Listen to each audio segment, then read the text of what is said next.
So it's 2 o'clock in the morning. It's just me and this woman, and we're walking along, and she's walking a few yards ahead of me. But she keeps giving me like the over the shoulder, like that, you know? And then she starts to pick up the pace. She starts to walk a lot faster.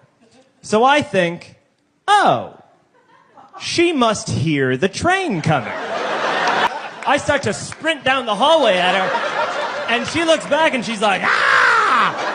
And then she gives chase, right? So now we're booking it down the corridor at 2 o'clock in the morning, and I'm gaining on her.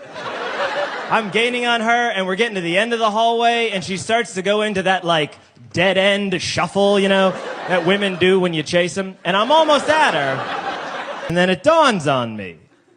Oh, she's running from me.